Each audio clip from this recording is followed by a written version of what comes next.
melebar ke permasalahan hukum lainnya. Menanggapi ini seperti apa, Prof? Lihat permasalahan ini sendiri.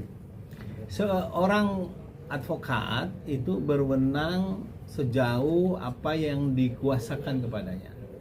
Jadi saya tentu belum pernah lihat kuasa yang bersangkutan. Apa isi kewenangannya, katakanlah begitu. Jadi kalau kewenangannya terkait dengan misalnya dalam rangka untuk menyelesaikan masalah-masalah hukum yang timbul karena banyaknya pemberitaan miring terhadap yang bersangkutan, ya tentu itu saja yang bisa dia urus. Kan begitu? Karena khusus untuk itu. Tapi misalnya kalau dikuasakan untuk melakukan langkah-langkah hukum agar dana yang ada pada yayasan itu dapat ditarik menjadi dalam kekuasaan atau dalam pada diri si Agus, ya tentu dia bisa melakukan langkah-langkah hukum untuk itu. Jadi sangat tergantung dari kuasanya dalam rangka untuk apa, gitu ya. Kalau tidak termasuk untuk mengurus dana itu, ya dia tidak boleh bertindak berkenaan dengan hal itu. Prof, kalimat apakah dalam yang dilontarkan seseorang untuk menggambarkan jati diri seseorang itu yang dikategorikan bisa merendahkan gitu, termasuk bisa ada unsur hukumnya nggak, Prof?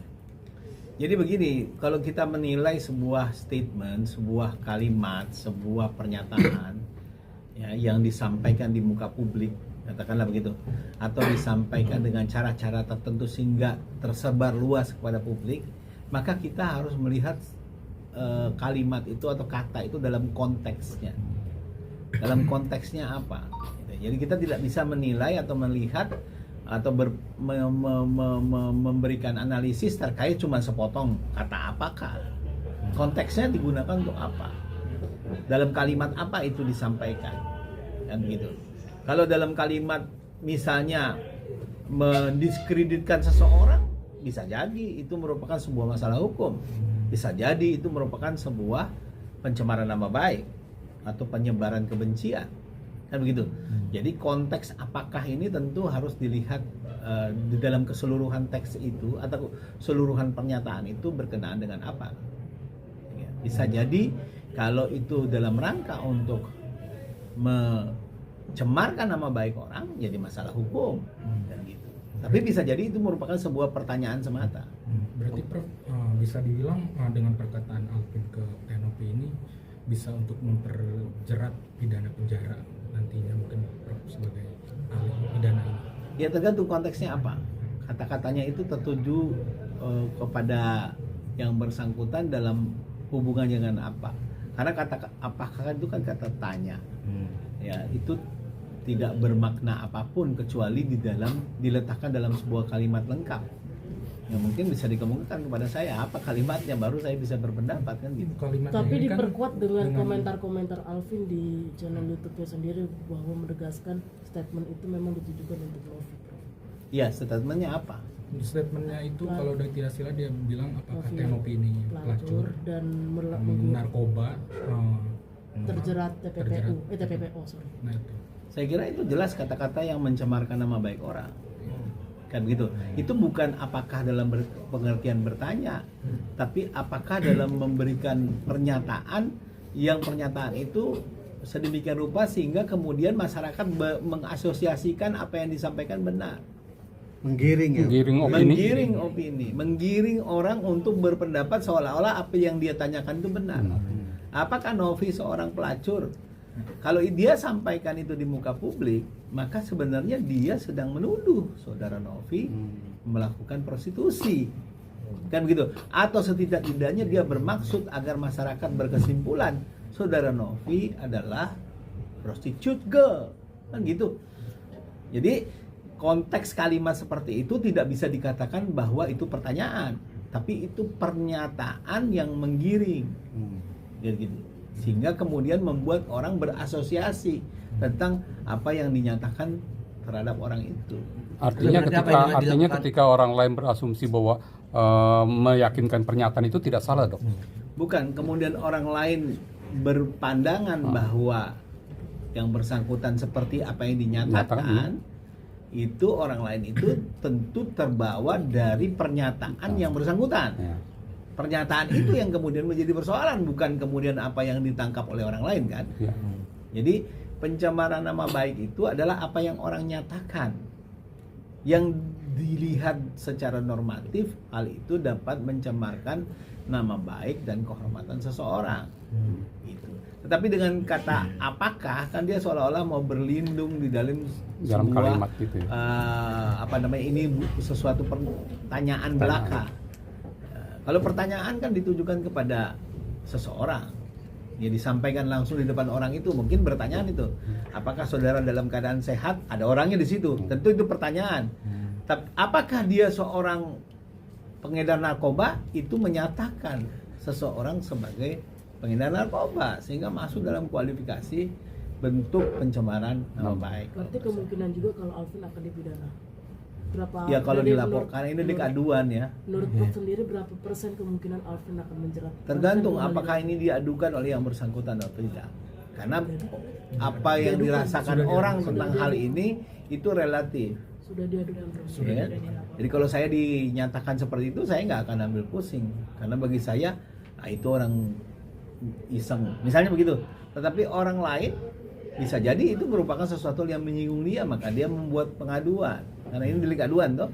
Nah, makanya kalau ini diadukan, saya berkeyakinan bahwa ini akan menjadi suatu kasus hukum dan yang bersangkutan akan dimintai tanggung jawab hukum atas pernyataan ini. Berarti bisa bilang bisa dijerat pidana ya, Prof? Ya, kalau yang paling relevan adalah ini suatu bentuk pencemaran nama baik. Izin Prof, perihal hak imunitas yang melekat pada seorang lawyer. Nah, dalam pandangan profesor, apakah seorang lawyer bisa menyatakan hal-hal di luar konteks ataupun seperti tadi, apakah Novi seorang prostitution girl itu? Ya, advokat itu memiliki imunitas sejauh pernyataannya itu disampaikan dengan itikat baik dalam rangka pembelaan kliennya di dalam maupun di luar pengadilan. Jadi problemnya adalah apakah dilandasi oleh itikat baik atau tidak. Kayak begitu. Kira-kira orang yang punya itikat baik nggak ngomong di muka publik tanpa hadirnya orang itu? Kalau saya menganggap bukan orang yang beretikat baik gitu. Saudara semua ini punya etikat baik. Datang ke sini bertanya kepada saya menjelaskan. Kalau orang bikin kalimat tanya di muka publik orang yang nggak ada, kira-kira dia bermaksud bertanya kepada orang itu apa mau menyatakan terhadap keadaan orang itu? Serangan ya. Saya kira itu suatu bentuk serangan terhadap kehormatan dan nama baik orang gitu. Jadi itu tidak termasuk satu hal yang dapat dilindungi berdasarkan undang-undang advokat. Gitu. Jadi kalau dia dikasih kuasa oleh saudara Agus untuk menyelesaikan kasus-kasus ataupun pernyataan-pernyataan pihak lain yang memojokkan posisi Agus berkenaan dalam hal ini, ya dia bukan membuat statement di media atau membuat pernyataan yang diupload di media sosial. Dia datang ke kantor polisi, dia somasi orang itu, dia gugat ke pengadilan. Itulah pekerjaan advokat kan? Itu mensomasi, melaporkan polisi, menggugat ke pengadilan. Itu yang dikerjakan advokat mestinya. Bukan bikin video lalu disebarkan di media sosial. Saya kira itu pekerjaan influencer. Nampaknya yang bersangkutan tidak bisa membedakan mana posisi sebagai influencer, mana sebagai advokat. Nah, ini yang menyebabkan kemudian timbul masalah. Itu bukan sebuah hal yang dapat dilindungi oleh hak imunitas seorang advokat, tindakan seperti itu. Oke.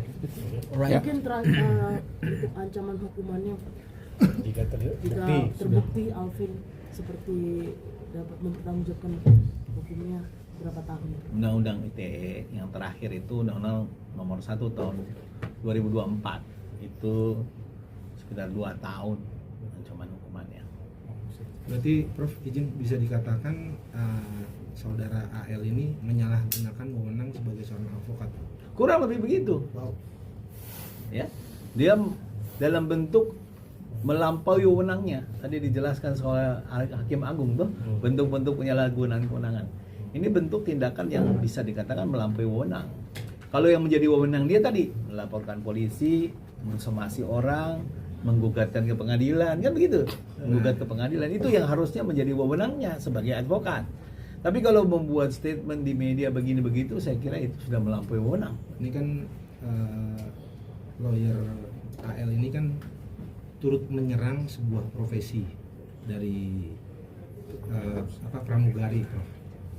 Nah, dia mengatakan katanya banyak kenalan dia pramugari itu sebagai prostitution girl itu.